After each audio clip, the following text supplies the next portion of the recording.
La irrupción de la prosa en lengua castellana dentro del ámbito de la literatura se produce con posterioridad a su uso en el verso. Los textos más tempranos conocidos se fechan a finales del siglo XII y en los comienzos del siglo XIII. Las primeras manifestaciones escritas en la nueva lengua vulgar se documentan en el siglo X. Son las glosas emilianenses y las glosas silenses, que no pasan de ser meras anotaciones realizadas al margen de textos en latín con la intención de facilitar su comprensión al lector o al estudiante. No obstante, parece ser que su uso está generalizado en Castilla por esa fecha, pero carece de reglas y es por tanto sumamente irregular.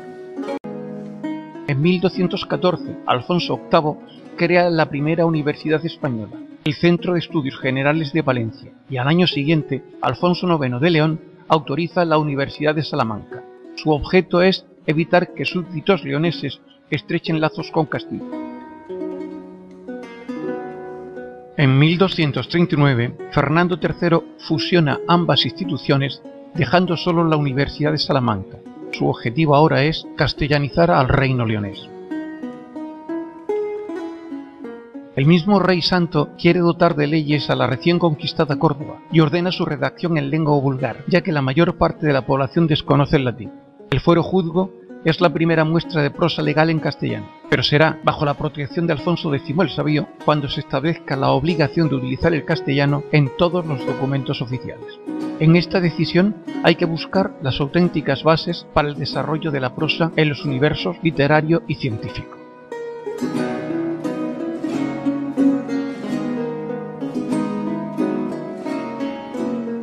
El principal acierto del Rey Sabio es conservar la antigua Escuela de Traductores de Toledo, que amplía con centros de investigación en Murcia y Sevilla.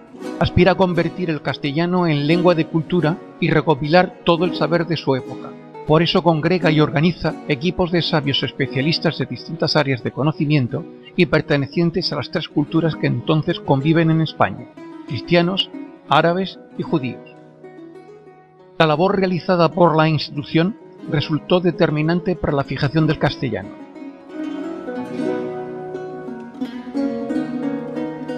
Las escuelas de traductores surgen allá por el siglo X, pasando al latín estudios sobre la Biblia y otras obras procedentes del mundo oriental que llegan a Occidente a través de los árabes. La cercanía musulmana hace que la España medieval se erija en modelo a imitar por la sociedad ilustrada de Europa. Hacia el siglo XII, el referente de esta actividad es el monasterio de Ripoll, desplazado en su importancia por la escuela toledana, que reúne a un importante colectivo de científicos de la más variada procedencia.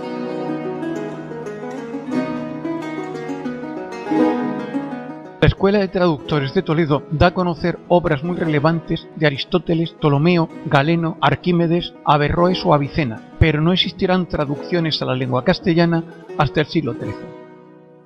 Muchas de las realizaciones de la escuela lo son a propuesta directa del rey, cuyos intereses trascienden de los límites temáticos impuestos hasta ahora desde la perspectiva cultural cristiana.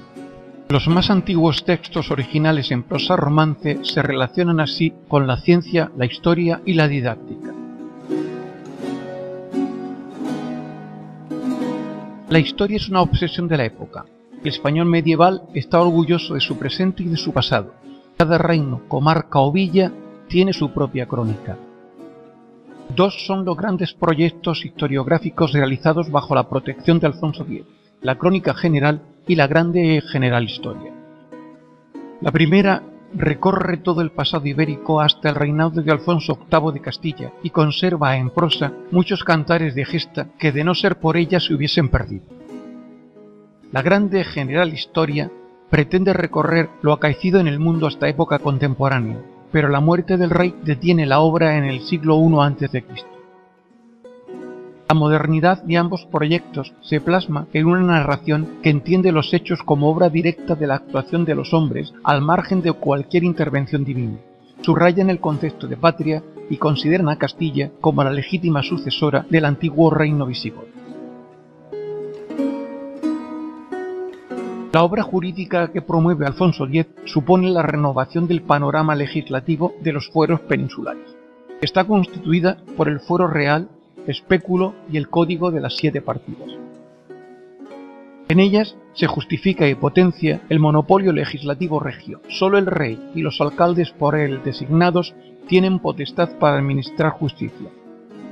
Estas obras no fueron bien acogidas en principio por la nobleza y los cabildos municipales, que entienden disminuyen de forma notable sus privilegios y competencias.